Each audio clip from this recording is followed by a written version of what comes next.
안녕하세요. 우리 채널 오시기를 환영합니다. 여러분들은 남들보다 못한 가족이 있다고 생각하시나요? 저는 이번 일을 겪기 전까지는 아무리 못한 사이라도 가족만큼은 믿어야 한다고 생각했어요. 그만큼 가까운 사이는 없다고 생각하며 살아왔는데 동생 부부는 그렇지 않았나 봅니다. 어린 시절 아버지는 운영하시던 식당이 어려워지면서 허구한 날 도박과 술에 의존하셨어요. 그런 모습이 심해지면서 저는 고운 엄마가 더 안타까워졌어요. 그 결과 식당이며 집이며 모든 재산을 탕진하셨죠. 결국 저희 네 식구는 단칸방에서 생활하게 되었어요.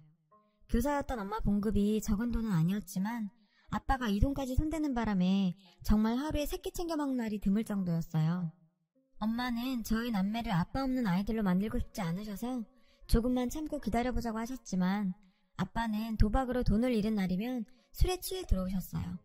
그리고 난동을 피우시며 어머니에게 폭행까지 가하셨죠. 저희는 너무 어렸기에 그 상황을 그냥 지켜볼 수밖에 없었어요. 도저히 계산되지 않는 아버지의 행동에 엄마는 결국 이혼하셨고 저희 남매는 엄마와 함께 살게 되었습니다. 직업이 안정적인 교사였던 엄마 덕에 저희의 생활은 빠르게 회복되었어요. 그때까지만 해도 이혼이란 게 흔하지도 않았고 편모 가정에 대한 편견도 더 심한 시절이라 엄마는 그런 상황을 저희에게 안겨준 걸 항상 미안하게 생각하셨어요. 그리고 저희가 그런 걸 못 느끼게끔 최선을 다하셨죠. 엄마의 헌신 덕에 저희 남매는 부족함 없이 자랄 수 있었던 터라 그걸 아는 저는 남들보다 일찍 차려들 수밖에 없었어요. 하지만 세상 일 다 내 맘 같지는 않다고 하죠. 저보다 3살 어린 남동생은 어찌나 아버지의 모습을 빼다박은 건지 여기저기서 사고치고 다니는 통에 엄마가 학교에 불려가는 일이 다반사였어요. 동생은 우리 집 유일한 남잔데 하나밖에 없는 동생이 참 야속하기도 했지만 저는 세상에 하나밖에 없는 피부치인 동생을 아버지 같은 삶을 살게 할 수는 없었어요. 동생을 올바른 길로 인도하려고 노력했습니다.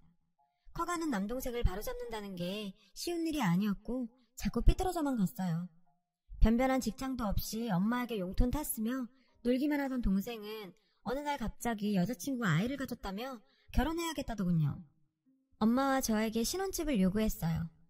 참 그런 뻔뻔한 모습에 동생이 미웠지만 엄마는 그래도 아들이 아이를 가졌다는 말에 아빠가 되면 사람이 변하지 않겠냐고 생각하셨죠. 모아둔 돈에 대출까지 받아 아파트를 구해줬지만 저희 기대와는 다르게 동생은 전혀 달라지지 않았습니다. 아니 달라진 점이 하나 있긴 있었죠. 동생만큼이나 철부지인 올케가 한 명 더 늘었다는 거요. 동생 부부는 결혼하고도 명절에 집에 오긴커녕 멋대로 행동했고 돈 필요할 때만 집에 찾아와 엄마에게 용돈을 타가곤 했어요. 결혼한 녀석이 아직까지 철없이 구는 모습에 한 소리 했죠. 야 지석아, 너도 이제 30이야. 애까지 있는 놈이 언제까지 엄마 등골 뽑아먹고 살래? 너도 이제 정신 차려야지. 아 짜증나게 누나가 왜 난리야. 엄마 돈이지 누나 돈이야? 엄마는 가만히 있는데 누나가 왜 이러냐고. 어쩜 저렇게도 아버지를 닮았는지 점점 클수록 아버지를 닮아가는 동생 모습에 정남이가 뚝 떨어지더라고요. 엄마는 세상 천지에 둘밖에 없는 남매가 싸우는 모습에 맘 아파하셨어요. 왜 이리 싸우느냐며 달래기도 하셨어요. 지영아, 네가 이해 좀 해라. 저 녀석이 저렇게 된 것도 다 내 탓인 것만 같아서 미안하구나. 조금만 더 지켜보자. 지석이도 언젠가는. 엄마는 저희를 위해 그렇게 헌신하시고도 부모의 이혼으로 저희가 받았을 상처에 대한 미안함이 아직도 남아있었고 제가 해드릴 수 있는 것이라고는 엄마를 이해해드리는 것밖에 없었어요. 저는 어린 시절 아버지에 대한 트라우마가 있어서 그런지 결혼에 대한 막연한 두려움이 있었어요. 그러다 보니 시간이 흐르고 자연스럽게 35살이 되도록 결혼도 하지 않고 있었죠. 엄마와 함께 살고 있었는데 평생 결혼하지 않고 살 거라고 생각했던 저에게도 사랑이 찾아오긴 하더라고요. 스스로 비혼주의라 위안 삼으며 살고 있었던 어느 날 그를 만나게 되었어요. 친구가 남편의 아는 동생이라며 그를 소개해주더라고요. 저보다 2살 어렸던 그는 친구의 말대로 착한 남자의 끝판왕이었어요. 모든 행동에 배려가 넘쳤고 제가 부담스럽지 않게 대해줬어요. 나이는 어렸지만 저보다 훨씬 정신적으로 성숙한 남자였어요. 이런 남자라면 결혼이란 것도 해보고 싶다는 생각을 처음 하게 되었죠. 그와의 만남은 항상 즐거웠지만 만남이 깊어질수록 제 고민도 깊어져만 갔어요.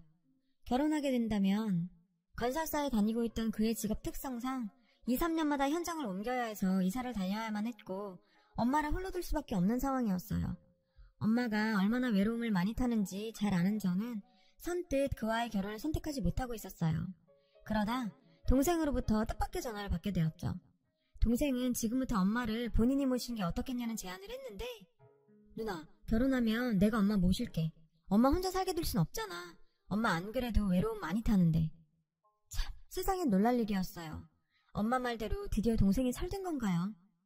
마냥 철부지로만 보이던 동생이 제가 결혼하게 될지도 모른다는 소식에 선뜻 본인이 엄마를 모시겠다며 나서더라고요. 이게 앞으로 일어날 기가 막힌 일들의 시작인지 꿈에도 생각하지 못한 채 그저 동생도 나이를 먹으니 드디어 인간이 되었다고만 생각했어요. 엄마도 이제야 마음이 놓인다며 제 결혼과 동생의 변화에 내가 할 일 다 했다며 얼마 남지 않은 교직 생활도 잘 마무리할 수 있겠다며 좋아하셨죠. 덩달아 제 큰 고민도 함께 해결되었어요. 동생 부부 덕에 제 결혼은 빠르게 진행되었습니다. 그해 겨울 많은 사람들의 축복 속에 결혼하게 되었어요. 얼마 지나지 않아 창원 현장으로 발령이 난 남편과 함께 창원에서 신혼살림을 차리게 되었어요. 간호사였던 저도 얼마 지나지 않아 새로운 직장을 구하게 되었죠. 신혼생활을 만끽하는 중 저희 부부에게도 큰 선물이 찾아왔고 예쁜 딸 시우를 낳게 되었습니다. 그 사이 엄마는 37년간의 교직 생활을 마무리하시고 은퇴하셨어요. 저는 이제서야 걱정 하나 없이 지낼 수 있겠구나 생각했어요. 아니, 그렇게 착각했었죠. 동생네 부부와 함께 살게 된 엄마는 처음에는 지석이 덕을 다 본다며 좋아하시고 그 생활에 만족하셨어요. 저도 새로운 터전에서 적응과 임신 등으로 바쁜 나날을 보내다 보니 자연스럽게 친정에 대한 관심은 예전보다 줄어들었어요. 엄마와 연락하면서 안부 정도 묻곤 했어요. 그런데 날이 갈수록 엄마의 목소리에 힘이 없어지는 거예요. 무슨 일이 있나 걱정이 된 저는 동생에게 전화를 했죠. 지석아, 혹시 엄마한테 무슨 일 있어? 요즘 목소리가 기운이 없어 보여서. 아무 일 없어. 그리고 결혼하고 엄마 우리한테 맡겼으면 너무 간섭 안 했으면 좋겠어. 동생의 말에 순간 멍해졌는데 사실 저도 말할 자격이 없었죠. 지방에 살고 바쁘다는 핑계로 엄마를 본 지도 한참 된 제가 할 말도 아니었죠. 그 길로 저는 월차를 내고 시우와 함께 엄마를 만나러 서울로 가게 되었어요. 형님, 연락도 없이 웬일이세요? 이렇게 갑자기 오시면... 아, 미안해 올케. 내가 엄마 목소리가 너무 안 좋아서 걱정이 돼서 다음부터는 꼭 연락하고 올게. 급하게 올라오다 보니 간단한 연락하는 것조차 깜빡했어요. 갑자기 등장한 저의 올케는 당황한 듯 했어요. 밖에서 들리는 소리에 엄마는 거실로 나오셨는데 아무리 일하던 사람이 은퇴하면 확 늙는다지만 못 본 몇 개월 사이에 엄마는 염색도 안 하시는지 머리는 희끗희끗. 불과 얼마 전까지 교단에 서신 분의 모습이라고 생각하기 어려울 정도로 나이가 들어 보이는 모습에 정말 쏟아져 나오는 눈물을 참아냈는데 저는 이때까지만 해도 흔히 은퇴 후 겪는 무력감에서 오는 노화 정도라고 생각했었어요. 오랜만에 만난 엄마는 뭔가 기가 죽어 보이는 모습이었는데 엄마와 이야기하는 내내 올케는 옆에서 어슬렁대면서 저와 엄마를 감시하는 듯한 기분이 들었어요. 그리고 처음 왔을 때부터 신경이 쓰이던 게 하나 있었는데 거실에 놓여있던 명품 핸드백에서 휴대폰을 꺼내던 올케의 모습이었어요. 분명히 저희 남편이 엄마 명예퇴직하실 때 큰맘 먹고 사드린 건데 왜 그걸 올케가 쓰고 있는 건지 만에 하나 다른 가방일 수도 있다는 생각에 엄마에게 슬쩍 물어봤는데요. 엄마, 혹시 저번에 사준 핸드백 잘 쓰고 있어? 박서방이 사준 그거 어딨어? 잘 쓰고 있지. 어딨더라? 엄마는 당황한 듯 말을 더듬었는데 뭔가 이상하다고 생각이 들었죠. 엄마, 혹시 거실에 있는 핸드백 그거야? 그거 올케가 쓰고 들고 다니는 거야? 왜? 그거 맞긴 한데 애기가 모임 나갈 때 잠깐 쓴다고 빌려갔는데.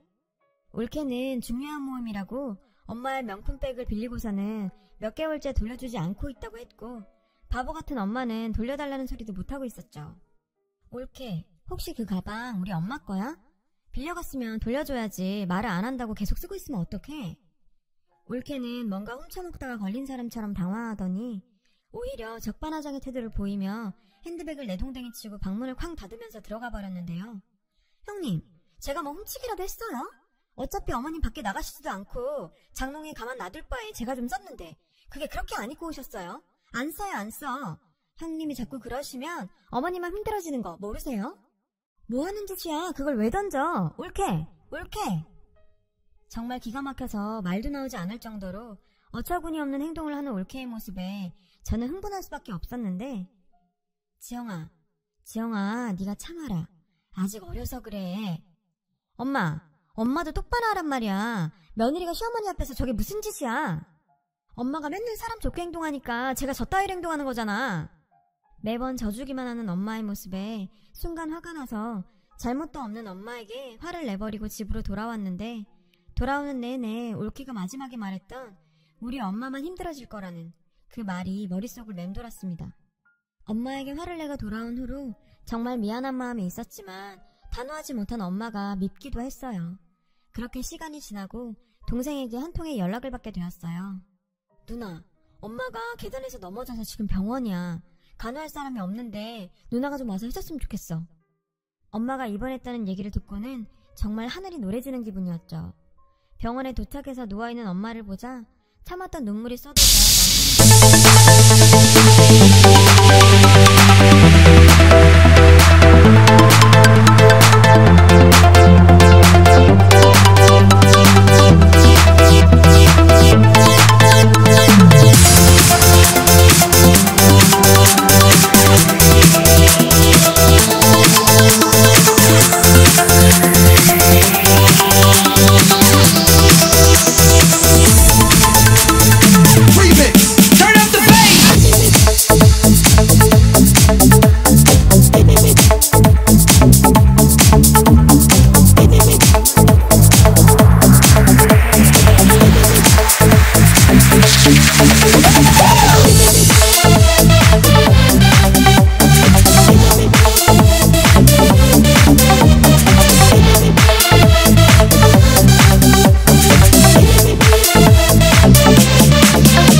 안녕하세요.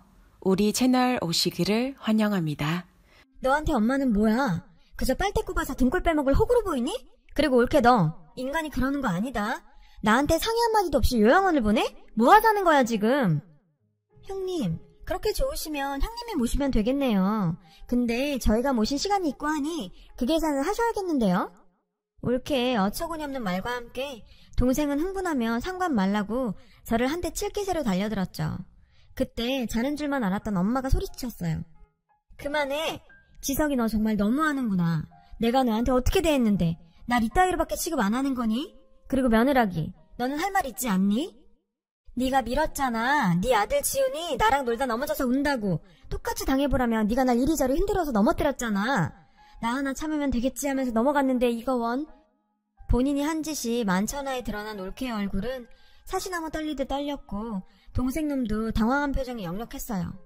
엄마 몸에 남은 억압흔들이 올케의 짓이란 걸 알게 되니 더는 이 인간들 가만둘 수가 없었고 당장 경찰을 불렀어요. 누나 정말 너무한 거 아니야? 실수였어 실수. 가족끼리 경찰까지 부르고 이게 무슨 짓이야? 가족? 네가 엄마랑 나를 가족이라고 생각했어? 나 너 같은 동생 준 적 없으니까 앞으로 누나라 부르지도 마. 그리고 엄마 이번에 나 말릴 생각하지 마. 이 장면을 모두 보신 담당 의사도 이 사건에 대해 증언해 주시겠다며 나서주셨고 신고를 받고 출동한 경찰이 들어오자 올케는 이제서야 상황 파악이 되었는지 무릎 꿇고 빌기 시작했는데 정말 머리통을 발로 쳐버리고 싶은 심정이었지만 더는 저런 인간들이랑 엮이는 자체를 하고 싶지 않았어요. 경찰 조사 결과 올케의 엄마에 대한 폭행은 한두 번이 아니었고 동생놈 역시 그것을 다 알고 있었다고 하더라고요. 엄마의 연금까지 생활비 명목으로 통장 관리하면서 자신의 타도사고 지금까지 한 행동들까지 밝혀지면서 엄마를 다치게 하는 패륜적인 행동을 한 올케는 법정 구속이 되어 재판을 기다리고 있어요. 몰래 빼돌린 돈도 돌려받게 되었고 엄마 명의의 동생놈이 살고 있는 집도 팔아버렸더니 동생놈은 씩씩대며 병원으로 찾아왔더라고요. 정말 염치도 없게 말이죠. 엄마 진짜 너무한 거 아니야? 그 집 팔면 나랑 엄마 손자는 어디 가서 살라고. 빨리 부동산에 연락해 안 판다고. 지석아 나는 이제 너 아들로 생각 안 한다. 그 아파트는 내 돈으로 산 거니 내 마음대로 팔면 되는 거고 내가 안아주고 사랑해주면 나아지겠지 한 세월이 얼마냐. 나도 할 만큼 했다. 네 아들은 네가 알아서 할 문제고 더는 나 찾아오지 마라. 뭔가 잘못됐다고 느꼈는지 동생놈은 올케랑 이혼하겠다며 한 번만 용서해달라고 빌었지만 평소와 다르게 엄마는 굉장히 단호한 모습이었습니다. 재판 준비와 엄마의 병간호를 위해 저는 서울에 머무를 수밖에 없었고 자연스럽게 일도 쉴 수밖에 없었는데 남편은 본인 걱정은 말고 장모님 잘 챙기라며 저를 배려해줬어요. 남편의 배려 덕분에 엄마도 건강을 많이 회복해서 퇴원하게 되었습니다. 남편은 퇴원 날 엄마에게 정말 생각지도 못한 말을 했어요.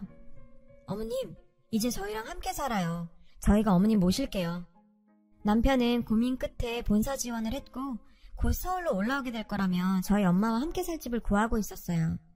엄마의 거취를 걱정하던 제 모습에 너무 당연한 일이니 고마워하거나 미안해하지 말라며 오히려 지금까지 신경 못 쓴 자신이 미안하다고 하더라고요. 남편에게 정말 고마웠죠. 늦은 나이에 결혼한 제가 남편 하나는 진짜를 골랐구나 싶었어요. 엄마는 집 사는데 보태라면서 아파트 판 돈을 저희에게 주셨어요. 그 돈으로 정원 딸린 예쁜 주택에서 엄마와 남편 그리고 우리 예쁜 시우까지 네 식구가 같이 살게 되었습니다. 우울증까지 왔던 엄마는 손녀 시우와 함께 지내면서 많이 밝아지셨어요. 정말 재판은 길게 이어지고 있어요. 용서를 빌며 합의해달라는 올케의 호소가 있었지만 몇 년을 그렇게 엄마한테 행동한 걸 생각하면 저희는 합의금 따위 필요 없거든요. 강력한 처벌을 바라고 있는 상황입니다. 동생놈 역시 용서해달라고 빌고 있지만 그런 모습조차 불쌍해 보이지도 않았어요. 가족 간에도 지켜야 할 선이란 게 있는 거 아닌가요? 넘지 말아야 할 그 선을 동생 내외가 넘은 거죠. 어른이니 그 책임을 지길 바랍니다.